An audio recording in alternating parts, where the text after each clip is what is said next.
Bom dia, o pessoal do YouTube, bom dia, o pessoal do TikTok. Hoje vamos conversar sobre benefícios do autista. Então, se você tem algum filho, tem algum conhecido que tem problema, alguma deficiência intelectual, se tem autismo, chama ele aqui para essa live, para esse conteúdo, que aqui eu vou entregar ouro para vocês, tá? Como vocês vão fazer para encaminhar esse benefício, como a gente tem que, quais os requisitos necessários para realmente vocês conseguirem esse benefício assistencial para pessoas portadoras de autismo. Então, vamos lá. Primeiro vou me apresentar para vocês. Eu me chamo Daniela Rocha, sou advogada, especialista em aposentadoria, revisão de aposentadoria, e hoje nós vamos conversar sobre esse assunto muito importante. Bom dia, Douglas. Bom dia, dona Regina. Hoje nós vamos falar sobre benefício assistencial para pessoas com autismo. Bom dia, dona Raquel.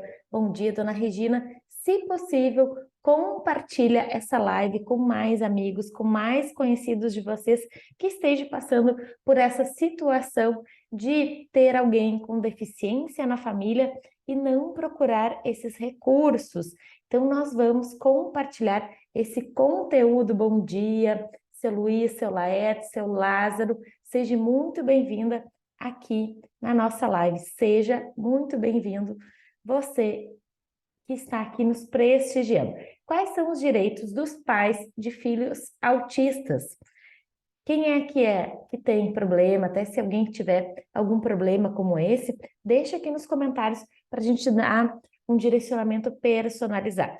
Então, quais são os direitos de quem tem filho autista? O primeiro direito é a redução de carga de trabalho. Então, você pode ter uma carga de trabalho reduzida em até 50% em função da deficiência do seu filho. Então, todos os pais, né, servidores públicos têm direito a essa redução de 50% na carga horária em função do filho ter autista. Seu Edmilson, seu Mário, seu Paulo, seu José, muito obrigada. Claro que essa redução, ela é para funcionários públicos, daí tem que pedir essa redução, tem que mandar um formulário para o setor onde você trabalha, para pedir, né, essa dispensa nessa carga horária. Além disso, pessoa com deficiência tem vagas diferenciadas, né? Vaga de estacionamento. Claro que é interessante que você solicite um cartão, esse cartão para vocês colocarem no carro. E esse cartão com adesivo, quando vocês forem estacionar, fica mais tranquilo e não tem perigo, né, de alguém vir dizer: ah, vocês estão estacionados num lugar que é destinado para deficiente. O que que precisa para solicitar esse cartão para vagas de deficiente? Documento de identidade, né, com foto e assinatura da pessoa que tem deficiência. Se ela não tem assinatura, a digital. O CPF também é necessário. Atestado médico que comprove a deficiência, que ela é permanente, ou se tem temporária, se a deficiência é temporária, a duração dessa carteirinha é de 3 meses, tá? Então, realmente é muito importante.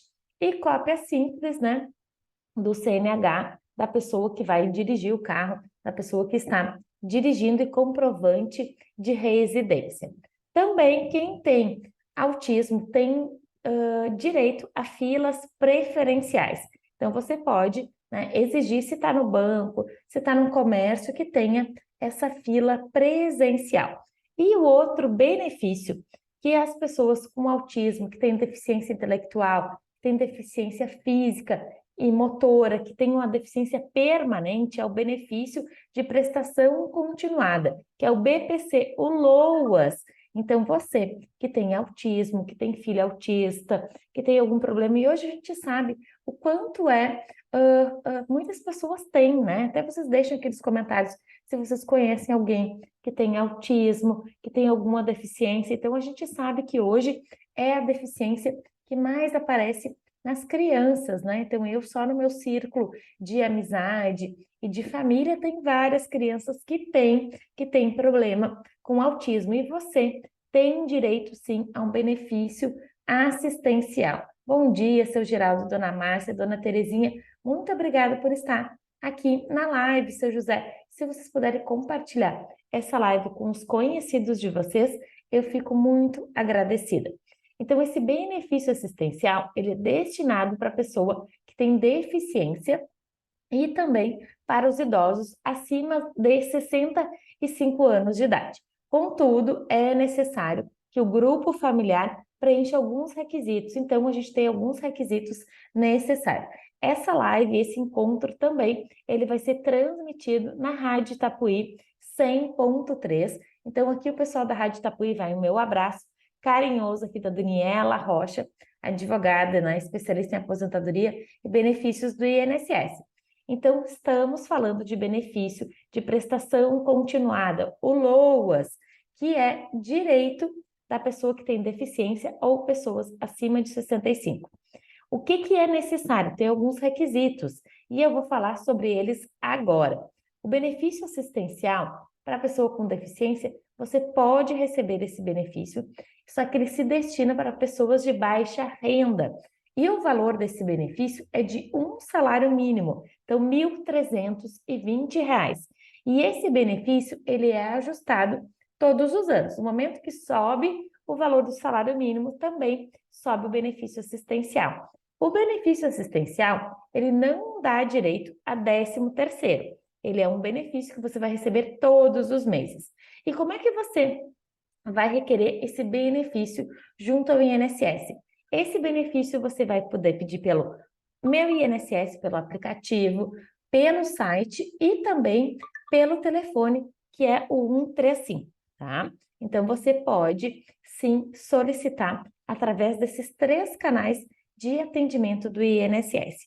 E quais os documentos necessários para você solicitar esse benefício assistencial por deficiência para quem tem autismo? Cadastro único. O que é o cadastro único? É um cadastro que você vai fazer no CRAS, e esse cadastro do CRAS, ele você vai fornecer lá no CRAS os dados da sua família. Quem que mora na sua família, se é o marido, se é a esposa, se tem filhos, quem mora. E quando for fazer esse cadastro, vai ser perguntado a renda familiar. Então, o cadastro único é o primeiro documento que a gente precisa para solicitar esse benefício. Então, se você não tem, você tem que providenciar, ir no CRAS da sua cidade e solicitar. E lá no CRAS você vai colocar essas informações.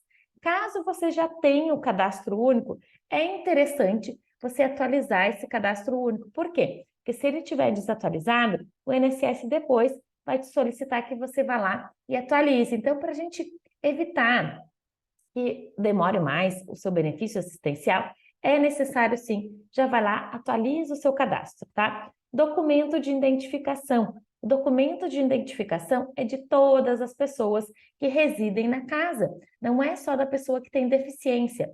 Então, por exemplo, se eu tenho numa casa 4 pessoas que moram ali, junto com essa pessoa que tem a deficiência, a gente precisa do documento dessas 4 pessoas. Então, se você que está nos escutando, ou na Rádio Itapuí, ou aqui no YouTube, ou aqui no TikTok, saiba que antes de você solicitar, vá lá, organize os documentos de todo mundo que reside na sua casa. Identidade, CPF, tudo isso vai ser necessário. E comprovante de gastos do grupo familiar. Esses comprovantes é muito importante a gente ter com a gente, por quê? Porque se caso o INSS negue o seu benefício e a sua renda ultrapasse de 1/4 de salário, vai ser necessário a gente entrar com um pedido judicial. E no pedido judicial, depois eu vou explicar como é que funciona, mas esses comprovantes de gastos vai ser muito válido na hora que a gente vai comprovar para o INSS que aquele valor que a gente recebe, ele não é suficiente. Então, pega uma pastinha, guarda tudo. Conta de luz, conta de água, aluguel, conta de supermercado, farmácia, médico, tudo isso você vai lá e guarda, porque vai ser necessário caso a gente entre com pedido judicial. Seu Mário, muito obrigada por ter encaminhado essa live, esse bate-papo aí para outras pessoas. Muito obrigada. Então, atestado médico e exame médico também é necessário que comprove a deficiência. E esses comprovantes de gastos médicos e tratamento médico, tá? Então, agora eu quero dizer para vocês quais são as regras. O que o INSS leva em conta na hora de aprovar esse benefício assistencial? O que o INSS leva?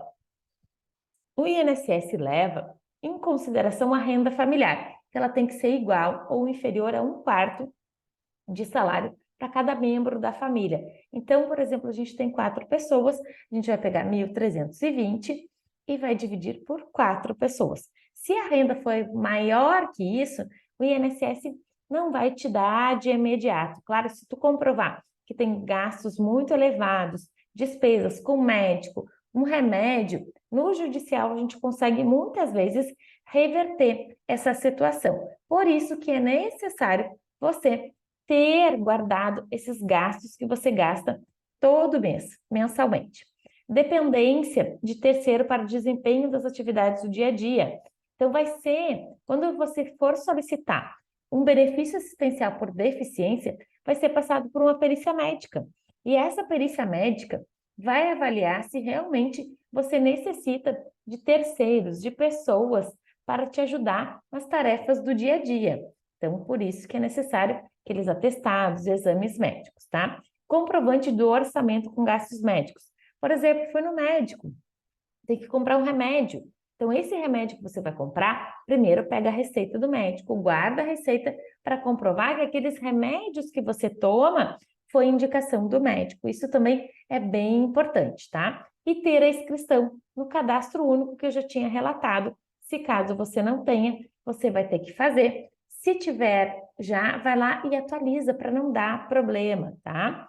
E agora, o que não entra na renda mensal? O que não entra? Por exemplo, se na minha família eu já tenho uma pessoa que recebe um BPC, já recebe um benefício por deficiência, um benefício por idade, esse valor desse benefício não vai ser somado na renda familiar. Então, isso é muito importante. Então, se você, na sua casa, tem 2 pessoas que têm deficiência, ou tem um idoso, além de 65, que não tem renda, você pode, sim, solicitar outro benefício assistencial. É possível. Bolsa Família também não é computado como valor de renda familiar. E a remuneração de estágio também não é contado. Então, essas 3 hipóteses de renda não é somado à renda familiar, tá bom?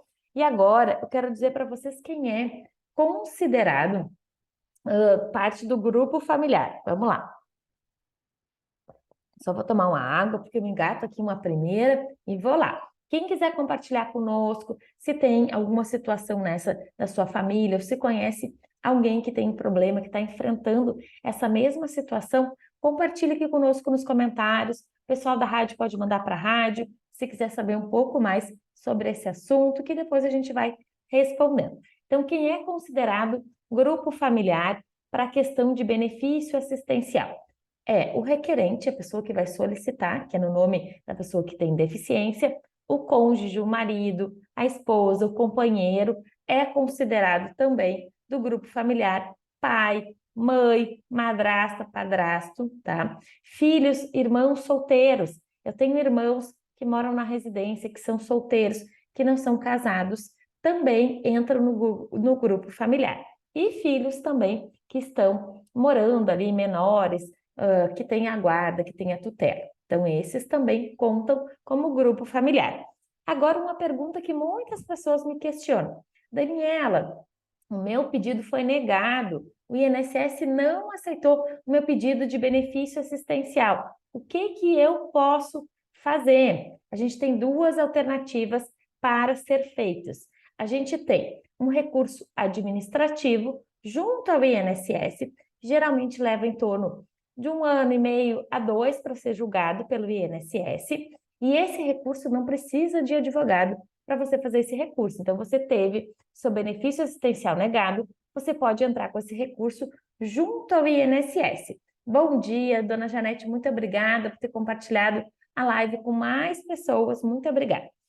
Então, o que acontece? Foi negado o seu benefício. Então, você pode entrar com recurso administrativo junto ao INSS, ou você pode entrar com ação judicial. E nessa ação judicial, o juiz vai marcar um perito, né, para fazer uma perícia médica para realmente ver se seu diagnóstico realmente te incapacita, se realmente aquele problema de saúde pega e te incapacita para o trabalho, tá? Te incapacita para fazer as atividades do dia a dia, né? E o juiz também vai marcar uma perícia com assistente social para ver a tua situação familiar, a tua renda familiar. Por isso que é muito importante vocês terem guardados aquelas despesas médicas, aquelas despesas da família, água, luz, aluguel, despesas com mercado, com farmácia, com médicos. Então, é bem importante, por quê? Porque assistente social vai ir até a sua residência para ver como é que é a tua situação da sua casa e também para ver a situação da sua família. Então, é muito importante você ter guardado esses documentos, tá bom? Então, gente, eu já estou finalizando a nossa live sobre benefício do autista. Se vocês têm mais alguma dúvida, mais algum questionamento, pode mandar aqui nos comentários, ou no YouTube, ou aqui para o WhatsApp da rádio, que vai ser um prazer responder vocês. Então, eu, Daniela Rocha, me despido de vocês, estou me despedindo, e na próxima semana a gente volta aqui para falar sobre assuntos do INSS, que é de extrema importância. Quanto mais a gente tem conhecimento dessa área, mais chances a gente tem de ter os nossos benefícios concedidos. Um abraço para todos os ouvintes, para todos que estão nos assistindo aqui no YouTube. Um abraço, até mais.